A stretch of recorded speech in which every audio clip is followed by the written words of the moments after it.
Welcome to the 2014 series of Paws for Thought. This year we'll talk about dogs, cats and guinea pigs. How does your family need to prepare if you're planning to bring an animal into your home? How long term is the commitment? How much time will your animal need and how much money will you spend each year? 2014 is election year, so we'll also talk to politicians from different parties about their animal policies. Which party should you support if you want to help improve the lives of New Zealand animals? We've written a 10-point Animal Agenda Aotearoa with the aim of improving laws and policies for animals in New Zealand this year. We'll tell you how you can help. But first, let's start by talking about guinea pigs and what you need to think about before bringing a guinea pig into your family.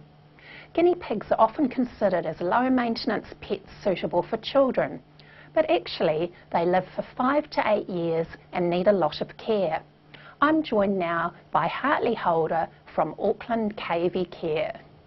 Kia ora Hartley, welcome to the program. Kia ora Catriona, thank you for having me. And we've got two other special guests today. Who are they? That's Sid and then this is Herbie. Sid came to us, he was actually let loose by his owners and a man picked him up and two girls in a fishing net. And they were very young at the time. Luckily the girls didn't turn out to be pregnant and they went to a new home, but Sid's staying with us. And then Herbie, a lady was breeding and it just got out of control. So we picked him up in 12 of the guinea pigs and he was covered in mange mites. So he was really skinny, he had seizures, he couldn't move. And but now he's obviously much better. Glowing with health.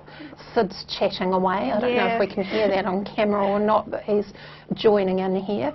So how did you first get interested in guinea pigs? Well, in 2009 my dad got me two because I watched YouTube and they were just really chatty. They were just so lively and they looked really awesome. And then on Trade Me we saw a girl who was really sick and like you could tell in the picture she just had fungal and she just didn't look healthy.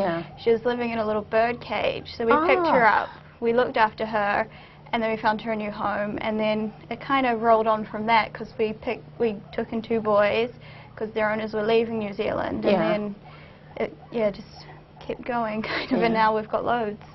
And then you set up Auckland KV Care? It's basically for people who can no longer care for their guinea pigs or ones like Sid who get picked up and we look after them, they get vet treatment and then once they're better they can go to new homes. And what do people need to think about if they're considering bringing a guinea pig into their family? Well, they're not easy care pets. They're easy, but they're not just feed them, chuck food in. They require quite a lot of space to be happy because when they're happy they run around and they jump up in the air like little lambs and they do popcorns. They require quite a lot of maintenance and especially long hairs like Sid will require brushing.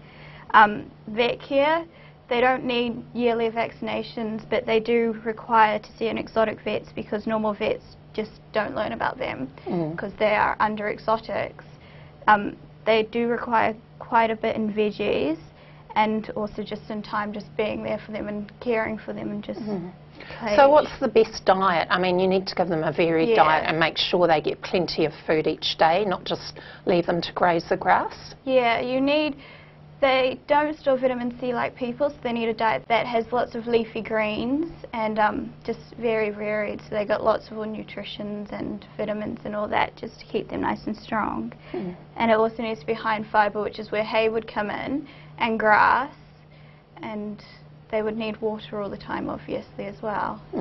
My guinea pigs, their most favourite is corn on the cob. They love the whole corn plant, like the silky bits and all the leaves and everything. It's always gone in If I stand outside the door and I start peeling off the leaves, they all come running. And what about how big a house they need and how much space they need? They need quite a lot more than just people think. For one, although they are herd animals, you would be looking at least like 0.7 square metres, but for two you'd be wanting a square metre or more. And boys do tend to need more space because they can be a bit territorial sometimes, but that just depends on the boys. You'd want to pair up the right ones. But yeah, they are very social because they talk to each other and they can cuddle together. They chase each other, like happy or just when they're annoyed. But yeah, they're very social animals, and they can tend to get quite depressed and just quiet and sad without being around another one. So really, if people are thinking about bringing a guinea pig into their family, they should actually get two, and so there's they've got not company. much. Yeah, there's not much difference between 2 and 1 really. I mean, it's a bit more food and a bit more poos, but otherwise there's nothing else.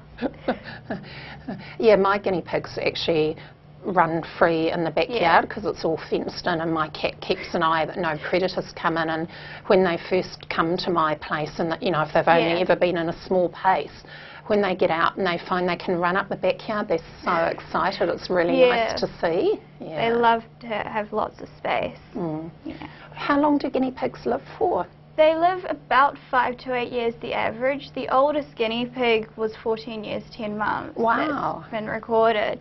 But like some can pass of old age at as young as 4 years, really. It just, they're all so different and unique, really, So they're not like a toy that you get for small children? They're not. They last a lot longer than a year or two, and you've got to have them for their whole lifetime, really, because once they're older, they do tend to get a bit more just calm, and they're not as energetic, but they're still there and they're still alive to love. So it's actually a commitment of at least 5 years. Yeah, 5 So you've years. got to think, is the child going to be interested in the guinea pig for 5 years? And if not, probably better not to perhaps get the guinea pig.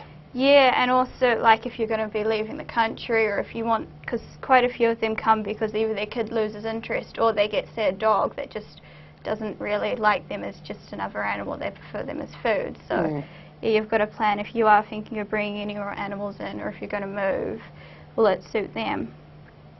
And if you've got your guinea pigs outside, you've got to have a fenced-in area or somewhere to protect them from dogs, because dogs will break into the cage and kill them. Yeah, there's been quite a few sad stories of that. So proper housing where they can still get to run around and feel free, but also that they're not locked up. Yeah. And what about their personalities? They've got quite different personalities. They do. Like Sid there, he's a lot more calm and quiet, whereas Herbie's quite a hyper little boy when he gets to it. And Sid here has just peed on me. All this warm, wet. Hi, Sid. And sorry, Herbie's a different personality. Yeah, Herbie's the boss, and like he'll chase Sid around, but it's not because he's mean. It's just because he likes saying, "Hee I'm the boss," kinda. And yeah, he's licking me right now. Are the bigger ones normally the boss? Because that's definitely, I've got one and she's a lot bigger than the others, and she's got the big fluffy comb that makes her bigger, and she's definitely the boss. Yeah, it depends on the pigs really, but usually like if people have a D6 male with the females, we've noticed always the male will be like at the bottom of the herd kind of, and the females will kind of rule over. It's more the outgoing ones who are the boss. And if people are thinking they might like to bring a guinea pig into their home, they could contact Auckland KV Club? Yeah, we all KV Care. KV Care, sorry, Yeah, we always have loads, and yeah, they just all need great homes really. And they would need to come and meet with you and meet the guinea pigs? Yeah, we have an adoption process, so they fill out the form, and that's so we know like the cage size and what they'll be fed, and if they have any other guinea pigs, because that's quite important as well really. And then they come in, meet them, and like we've got a few they can choose from, and yeah, we just go from there. And we try, if they do have another guinea pig, we prefer to match the guinea pig up with what the guinea pig likes rather than what the people like, so the guinea pigs are happy, because in the end it's their buddy. That's right. Thanks very much, Hartley. Thank you for having me. Now it's time for the Pause for Thought win and fail for this week. The Pause for Thought win this week goes to FarmWatch and SAFE for bringing to public attention the shocking way in which pigs are treated on some pig farms. The Sunday programme has for 2 weeks in a row broadcast horrifying footage of pigs. Time for the government to ban all intensive farming in New Zealand and make sow stalls and farrowing crates illegal immediately. The Pause for Thought Fail goes to Minister for Primary Industries Nathan Guy and the Ministry for Primary Industries for their woeful lack of action on cruelty to pigs. It's 5 years since Sunday first broadcast footage of pigs in appalling conditions, and 5 years later they are still suffering unspeakable abuse. The general election will take place on 20 September this year. That makes 2014 a golden opportunity for voters to press politicians for better treatment of animals in Aotearoa. The Animal Agenda Aotearoa is a 10-point plan to improve animal welfare. Here are our 10 points.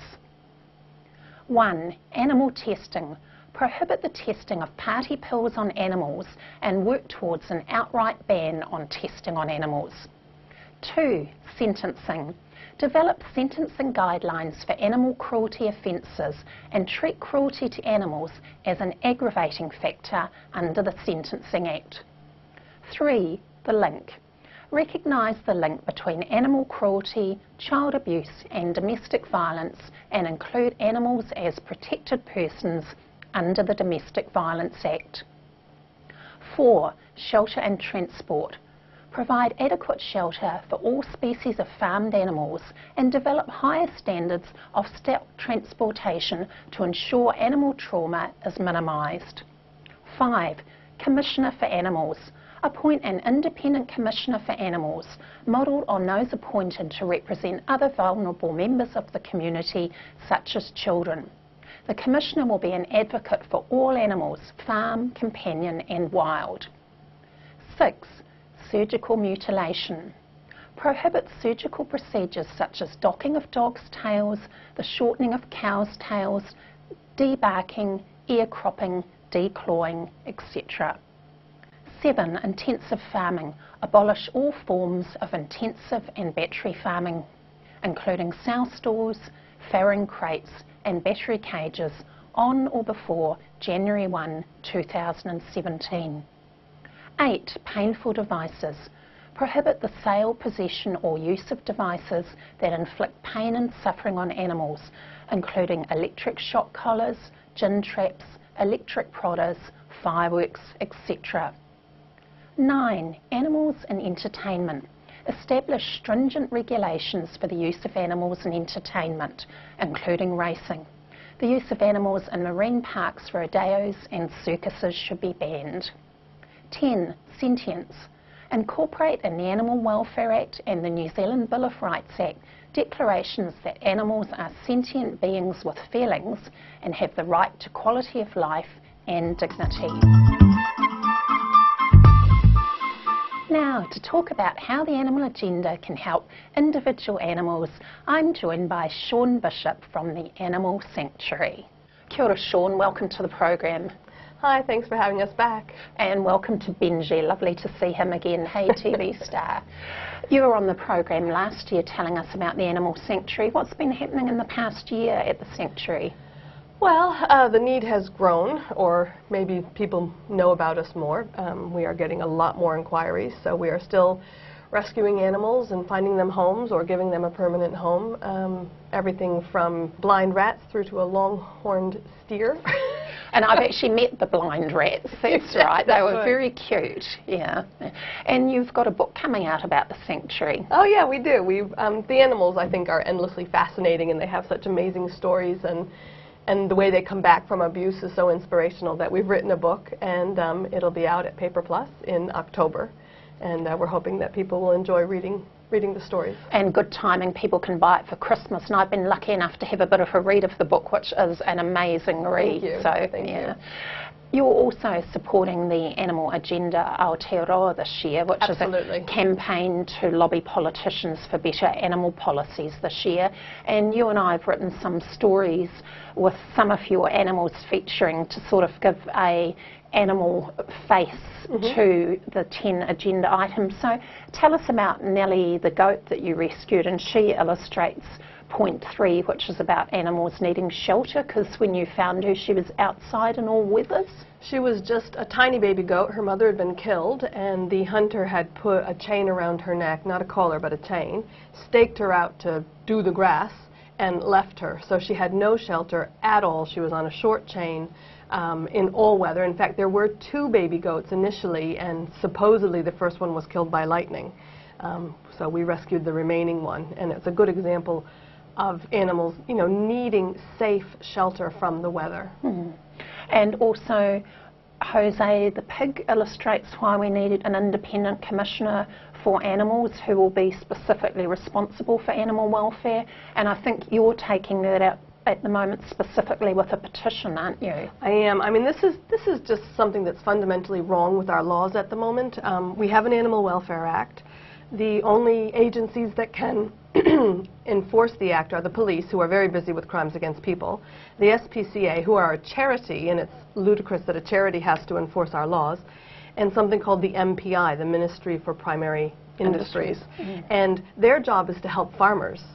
So when we have situations on intensive farming lots where animals are living in horrible conditions, it's a total conflict of interest for the MPI to, on the one hand, protect the farmer and help them make as much profit, and yet still have animal welfare as a concern. And so we really seriously believe that just like we have a human rights commissioner, we also need an animal welfare commissioner who's independent and unbiased, doesn't have an agenda, who can look into these matters and make sure that animals are treated well under our laws. Mm. And another precedent would be the Children's Commissioner, which we also Absolutely. have. And it would obviously be very important that if there was an independent animal commissioner, that the office was properly resourced. Totally. I mean, one of the drawbacks right now is that it's expensive to take a prosecution, and so here's the SPCA fundraising for funds to continue to let the charity exist, and yet if they take a case, it's a massive financial commitment, and so I think a lot of cases that should be heard are not being heard because it's too expensive. So we need to do this right. Mm. And I think you can also tell us about some rescued battery hens, Mary and Poppy, who illustrate point 7 of the Animal Agenda, which is calling for a ban on all intensive farming in New Zealand by 2017. Absolutely. We do battery hen rescues, and you know, a lot of the hens that we get are in shocking condition. Now, supposedly, if they were protected under the Act, they shouldn't be in shocking condition. But what a lot of people don't realize is that the Animal Welfare Act allows for exemptions. Section 73 says if it's going to be a financial disadvantage to you, you don't have to go by the Animal Welfare Act. That's crazy. So farmers can be exempt indefinitely from providing good basic conditions. And so a lot of the animals that we get in that have come through intensive farms are in shocking conditions, and the battery hens are an example of that.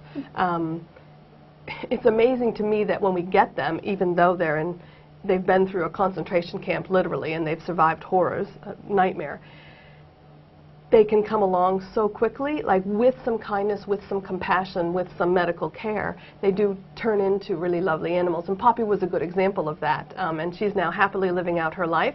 She's been adopted by some very kind people. She was adopted on Anzac Day, which is why they named her Poppy. And she's an example of how animals, if they're treated well, can actually go on to live a really good life. Mm. And then I think you've also got a story about Sparky and Maddie, and that illustrates Agenda Item 10, which is calling for a declaration of sentience for animals, which the government has recently announced is actually going to happen. Right. I mean, I think anybody who's ever been near an animal knows that they think and they feel and they experience emotions. It's shocking to me when people say that animals don't experience emotion. Clearly they do. This is a happy dog right here. This is a very happy dog right here. But Maddie and Sparky were a special story. Maddie was a baby goat who came to live with us after having come from an intensive farming situation. Sparky was a calf who had been badly injured and not taken care of in an intensive farming situation, and they arrived at the same time, so they grew up together, and even when one became a massive steer and the other was a small goat, they didn't know there was a size difference, and they were best friends. They did everything together. They were inseparable. Unfortunately, Maddie did get ill and in spite of treatment, she did pass away. And we decided that we needed to show Sparky that his friend was gone. And we brought the body out, and Sparky nudged her and, you know, tried to get her up. And of course, Maddie couldn't get up. And when he finally realized she wasn't going to get up, he turned his face and he just stroked her dead body over and over. And we all stood there and cried and cried and cried. And the next day when we buried her, we did it, and he went through the exact same thing. And he grieved for her for weeks. And it was amazing. You could see that he was depressed and he was grieving. He had lost his best friend, and he would go up and sleep by her gate every night, hoping that she'd come out in the morning. And you know, when you see this, and we see this every day in every animal, it's hard to fathom that anyone could pretend that these animals don't think and feel very similarly to the way that we do. Thanks very much, Shawn and Benji. Now it's time for News of the Week. A study published in United States journal Current Biology has created the first chimpanzee dictionary, decoding what gestures the apes use to communicate specific thoughts. 66 gestures were decoded, including follow me, stop that, and take this. The Ontario SPCA has laid charges against Hybrid Turkey and 5 of its employees following an undercover video investigation conducted by animal protection group Mercy for Animals. The animal group is calling on the National Farm Animal Care Council to establish standards to ensure that sick and injured birds get appropriate veterinary care. It also advocates live streaming video cameras for all facilities that handle farm animals. Dr. Cullen Brown, a behavioural biologist at Australia's Macquarie University, is calling for better treatment of fish after reviewing scientific evidence. Dr. Brown said fish had feelings and intelligence on a par with other animals and deserved better consideration of their welfare. He said that fish were second only to mice in terms of the numbers used in scientific experiments. Another good reason to ban all experiments on animals. Imperial College London, one of the United Kingdom's leading scientific institutions, has been found to be falling short in its legal duty to maintain animal welfare standards. An undercover investigation revealed that a systematic pattern of infringements was resulting in increased animal suffering. Neuroscientists in Budapest and Scotland have discovered that dog brains have dedicated voice areas just as human brains do. The scientists used non-invasive techniques for their research and found that dog brains processed voices in the same way as human brains. Both species process emotionally laden sounds in the same manner. Zoologist Sally Hibbard is questioning whether anti-cat views expressed in the media over the past couple of years have created a climate which makes cat abuse acceptable. There have been horrific examples of torture and killing of cats in Raglan, Kaipara and South Dunedin. That's our program for this week. Join us next week when we'll talk about what to consider if you're thinking about bringing a dog into your family. We'll also start the first of our interviews with politicians about their party's animal policies. We'll be joined by Food Safety Minister Nikki Kay to discuss Nationals policy. You can find the Animal Agenda Aotearoa's website and Facebook page at the addresses shown on screen. On the website, please click on the tab Email Your MP to let your MP know you want change for animals. Thanks for watching. Ka kite anō.